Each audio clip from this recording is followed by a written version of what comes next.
दीप news मध्ये आपलं हार्दिक स्वागत। सुरुवातीला एक नजर आजच्या ठळक घडामोडींवर।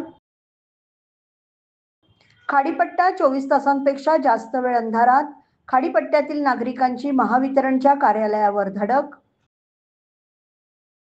सूरज चव्हाण विरोधात महाडमध्ये छावा संघटना आक्रमक।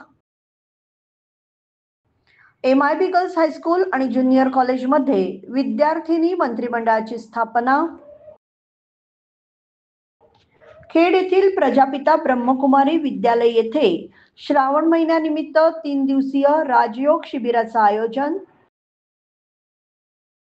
आणि महाड येथे Republican party of India Athawale गटाची सहविचार सभा संपन्न। आता पाहूया सविस्तर वृत्त। धुवाधार पावसामुळे वारंवार वीज खंडित होणे हे रोजच झालंय।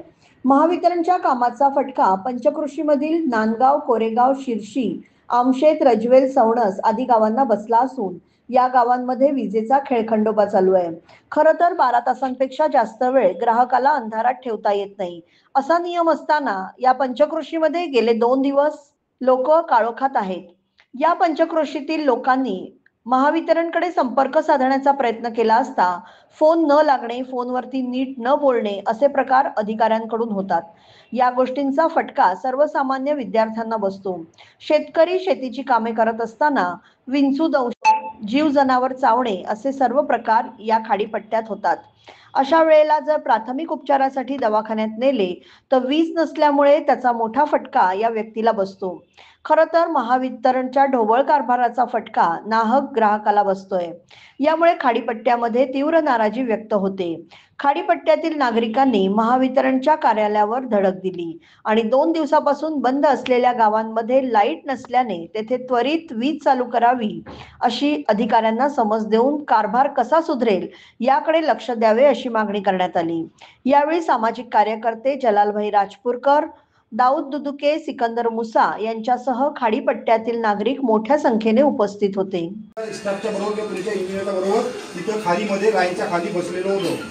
त्याच्यामुळं तिथं स्टाफ तुमचा जबाबदार नाही, तिथं तुम्ही जबाबदारी घ्यायला पाहिजे। तुम्ही जबाबदारी घ्या, तुम्ही कमांड घेतली नाही, कमांड दिली नाही।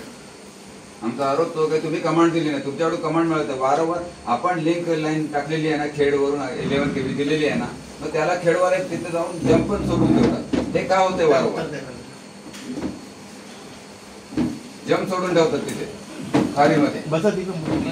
काल काय दाऊदभाई पण कॉन्फरन्समध्ये होते, मधुकर सर पण कॉन्फरन्समध्ये होते। आम्ही ऍक्च्युली काल रात्री ते ट्रायल पण घेतला, जो एबीसीचा पार्ट म्हणताय ना, त्याच्यामध्ये डिव्हिजन पण केलं। काहीतरी 10 ट्रान्सफॉर्मर चालू होत होते आणि पुढचे 40 ट्रान्सफॉर्मर बंद राहत होते, असा विषय झाला होता।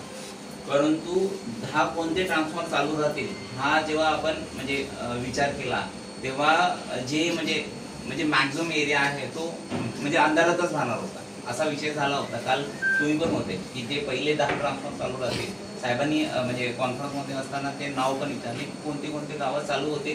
तर मला वाटतं हार्डली 3 गावांची नावं घेतली आणि बाकी जे तुमचे स्पेशली गावं आहेत त्याचं कुठेही म्हणजे चालू व्हायचं चान्सेस नव्हता। स्पेशली इथं कोणच नाही, खाडीपट्टा सर्व समान, आम्ही सर्व समान, सर्व गाव आमची आहे। लोड तू मुद्दे म्हणलं तर त्याला समजत नाही साहेब काय बोलले? मी सांगतो खेडवाली जिम्मेदारी घेतच नव्हती ना, ते 3 गाव पण जिम्मेदारी कोण घेईल? साहेब घेतील की तिथं तो वायरमॅन आहे तो घेईल? कोण घेईल जिम्मेदारी? आम्ही ऐकत होतो ना फोनवर। एक मिनिट साहेब, पावसाला चालू आहे, वारे वादळ चालू आहे, बरोबर ना? मग तुम्ही परियोजना म्हणून काय केलं? तुम्ही त्याचा अभ्यास का नाही केला की बाबा ही लाईन इकडून आलेली आहे, त्याच्यावरनं किती सप्लाय देऊ शकतो? आणखी काय नाही? एक मिनिट ऐका ना, तुम्ही पुढचे बसून तुम्ही हे करताना शेंगचा हप्ता ते करू नका। आणि आम्ही पूर्ण समाजासाठी आलेलो आहे, फक्त मुस्लिम मोहल्ल्यासाठी आलेलो नाही। मी असं नाही आता तुम्ही आता शब्द काढला ना, ऐका ऐका ना, मी तसं बोलत नाही। ऐका ना, आम्ही माझा शब्द चुकला असेल तर माफी नाही, पण मी स्पेशल असं बोललं तर स्पेशलचा ते अजून तुम्ही पूर्ण सर्वेक्षण करा, त्याला कसं काय करता येईल। साहेब चांगले आलेले आहेत, त्यांचं मार्गदर्शन घ्या। असेच अधिकारी पहिल्यांदा तुम्हाला खेळता भेटलेला आहे, समजलं ना? आणि त्यांच्या वेळेने तुम्ही सर्व काम व्यवस्थित करून घ्या। राज्यातील लातूर येथे राष्ट्रवादी काँग्रेस पार्टी प्रदेशाध्यक्ष सुनीलजी तटकरे यांची पत्रकार परिषद चालू असताना कृषी मंत्र्यांविरोधात छावा संघटनेच्या कार्यकर्त्यांनी तटकरेंच्या समोर पत्ते फेकले आणि घोषणाबाजी केली। या प्रकरणानंतर शेजारच्या हॉलमध्ये छावा संघटनेचे कार्यकर्ते पोहोचले असता राष्ट्रवादी काँग्रेस पार्टीचे सूरज चव्हाण व त्यांच्या कार्यकर्त्यांनी छावाच्या कार्यकर्त्यांना बेदम मारहाण केली। या निषेधार्थ संपूर्ण महाराष्ट्रभर आंदोलन छेडण्यात आलं। आज महाड तालुक्यातील छत्रपती शिवाजी महाराज चौक येथे छावा मराठा युद्ध कार्यकर्त्यांनी सूरज चव्हाण यांचा जाहीर निषेध व्यक्त केला। छावा मराठा योद्धा अध्यक्ष मुदत्सीर पटेल यांच्या नेतृत्वाखाली कार्यकर्त्यांसह सूरज चव्हाण यांचा विरोध घोषणाबाजी करण्यात आली। तसेच मारहाण करणारा सूरज चव्हाण याची फक्त पदावरून हकलपट्टी न करता पक्षातून हकलपट्टी करा, तसेच गंभीर स्वरूपाचा गुन्हा दाखल करून अटक करा, अन्यथा संपूर्ण महाराष्ट्रात तीव्र आंदोलन छेडण्यात येईल, अशी मागणी छावा मराठा योद्धा अध्यक्ष मुदत्सीर पटेल यांनी केली आहे। कसं आहे माहिती आहे का, लातूरमध्ये राष्ट्रवादीचे प्रदेश अध्यक्ष तटकरेंची पत्रकार परिषद होती। त्या पत्रकार परिषदेमध्ये छावा संघटनेचे विजय घाडगे पाटील यांनी तटकरेंवर पत्ते फेकले। पत्ते का फेकले याचा कारण आज लोकांसमोर येऊ द्या। ज्या वेळेत विधान भवनामध्ये कृषी मंत्री जर रमी खेळत असतील आणि त्या माध्यमातून विजय घाडगे पाटलांनी आमच्या पत्ते फेकले महाराष्ट्र अध्यक्षांच्या अंगावर राष्ट्रवादीच्या, तर तिथं त्या आमच्या विजय घाडगे पाटलांना अमानुष मारहाण करण्यात आली। या अमानुष मारहाणीचा आम्ही छावा संघटनेतर्फे निषेध करतो। आज सूरज चव्हाण यांना मला एवढंच सांगायचं आहे की तुम्ही नाद सर्वांचा करा, पण छावा संघटनेचा महाराष्ट्रात नाद करायला जाऊ नका। छावा संघटनेचा जर नाद करायला जाल तर तुमचा माज उतरवल्याशिवाय छावा संघटना गप्प बसणार नाही। आणि हे महाराष्ट्राने पाहिलेलं आहे। छावाच्या आंदोलनाच्या लगेच भूमिकेनंतर की तात्काळ हकालपट्टी करण्यात आली त्या पदावरून, तर आम्ही नुसती पदावरून हकालपट्टी आम्हाला नकोय, तर चव्हाण यांची पक्षातून हकालपट्टी झाली पाहिजे आणि त्यांच्यावर गुन्हा दाखल झालेला आहे, पण त्यांना अटक झाली पाहिजे। जर का अटक झाली नाही तर छावा संघटने माध्यमातून संपूर्ण महाराष्ट्रात असेच आंदोलन सुरू राहतील।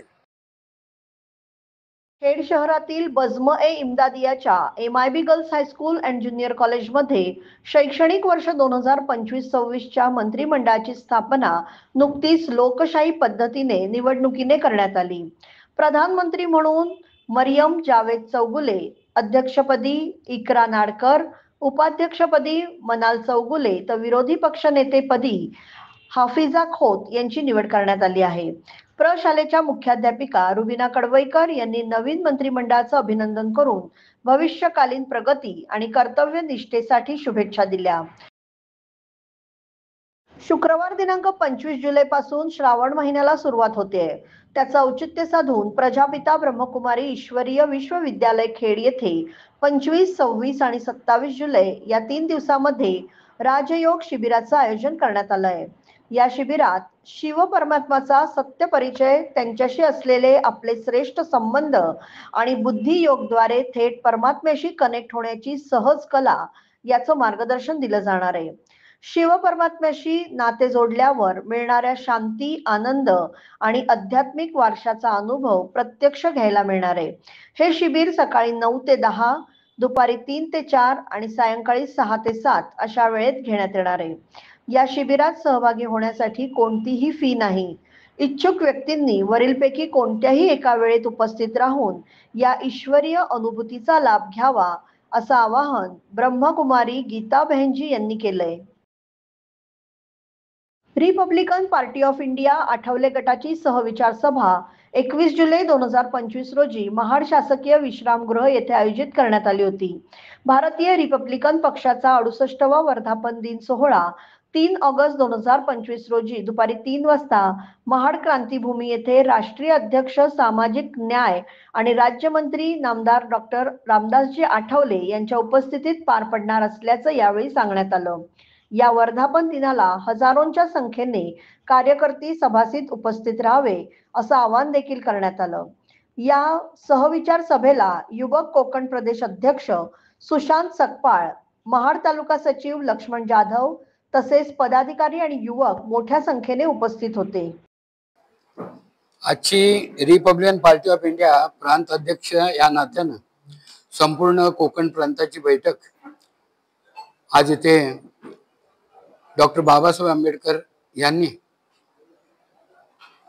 आपल्या खुला पत्रावर आधारित केलेली 3 ऑक्टोबर 1958 रोजी स्थापन झालेल्या रिपब्लिकन पार्टी ऑफ इंडिया या पक्षाचा 68वा वर्धापन दिन येथे साजरा करण्यात यावा यासाठी आजची बैठक आयोजित करण्यात आली होती. निराधारांना आधार या अनुषंगाने लायन्स क्लब ऑफ खेड सिटीच्या वतीने मुकादम हायस्कूल येथे जलालशाह मोहल्ल्यातील 2 भगिनींना महिन्याभराचं जिन्नस भेट म्हणून देण्यात आलं. या प्रसंगी लायन्स क्लबचे अध्यक्ष महेंद्र शिरगावकर, ज्येष्ठ सदस्य हनीफ घनसार, माजी अध्यक्ष रोहन विचारे, खजिनदार माणिक लोहार, विनोद मोरे आदी सदस्य उपस्थित होते. 22 जुलै 2025 रोजी निराधारांना आधार या अनुषंगाने आज आपण मुकादम हायस्कूल येथे आलेलो. जलालशाह मोहल्ल्यातील माझ्या 2 भगिनींना आपण लायन्स क्लबच्या वतीने या ठिकाणी महिन्याभराचं राशन आपण देत आहोत. आपण प्रत्येक वेळी त्या ठिकाणी जाऊन गरजवंत जिथे असतील तिथे लायन्स पोचतं आणि अशी एक सामाजिक बांधिलकी जपत उपक्रम हा आमचा राबवला जातो. आज तोच धागा पकडत झालेल्या मागच्या हप्त्यामध्ये जो मॅरेथॉन झाला होता त्या मॅरेथॉनमध्ये थोडंसं भेटवस्तू आम्हाला या भगिनींना द्यायच्या आमच्याकडून राहून गेल्या होत्या. आज त्याच अनुषंगाने मुकादम हायस्कूलमध्ये आम्ही आलेलो आहोत. जलालशाह मोहल्ल्यातील या 2 भगिनींना लायन्स क्लबच्या वतीने महिन्याभराचं राशन आम्ही एक भेट म्हणून देत आहोत. कारण का अशा वस्तू देऊन आम्ही कुठल्या तरी ऋणातून ऋणी होऊन पाहतो की आपण काहीतरी समाजाचं देणं लागतोय आणि त्या उदात्त भावनेतून लायन्स क्लबचा हा उपक्रम वर्षानुवर्षे नाही तर प्रत्येक हप्त्याला चालू असतो. आज या महिलांना आम्ही हा उपक्रम या ठिकाणी साजरा करत आहोत. धन्यवाद. रायगड जिल्ह्यातील अनेक ग्रामसेवकांनी जबाबदारी बाजूला ठेवत केवळ दैनंदिनीच्या नोंदीच्या आधारे शासकीय भत्त्यांची वसुली केल्याची संशयास्पद माहिती समोर आली आहे. महाड तालुक्यातील माहिती अधिकार कार्यकर्ते किशोर किरवे यांनी मागवलेल्या माहितीच्या आधारे हे प्रकरण उजेडात आलंय. अनेक ग्रामसेवकांनी गावात प्रत्यक्ष काम न करताच दैनंदिनीच्या आधाराने रोजचा दौरा दाखवून शासकीय निधीचा वापर केल्याचा गंभीर आरोप होतोय. आता प्रशासकीय यंत्रणेच्या कारवाईकडे सर्वांचं लक्ष लागून राहिलं आहे. नमस्कार, मी किशोर किरवे, माहिती अधिकार कार्यकर्ता. रायगड जिल्हा परिषद अंतर्गत असणाऱ्या सर्व पंचायत समिती कार्यालयांमध्ये काही मी माहिती अधिकारा अंतर्गत माहिती मागणी केली होती की ग्रामसेवक जो दैनंदिनी कामकाज करतात तर त्याची दैनंदिनी रजिस्टर मध्ये नोंद करायची असते आणि नोंद केल्यानंतर प्रत्येक महिन्याला वेतनापूर्वी ती दैनंदिनी गटविकास अधिकारी कार्यालयामध्ये सादर करायची असते व त्यानुसार गटविकास अधिकारी यांनी पाहणी करून त्या रजिस्टरवरती त्यांचा सही शिक्का करून मग त्यांना जो काय साधारणतः रायगड जिल्ह्यामध्ये महिना 1500 रुपये भत्ता दिला जातो ग्रामसेवकांना. आणि गटविकास अधिकारी यांनी तो जो रजिस्टर असतो त्या रजिस्टरची पूर्ण पाहणी करून त्यांचा दैनंदिनी अहवाल बघायचा असतो आणि त्यानंतर त्यांचा सही शिक्का गटविकास अधिकाऱ्यांचा असतो त्या रजिस्टरवरती आणि त्यानंतर त्यांना तो जो काही भत्ता आहे तो दिला जातो.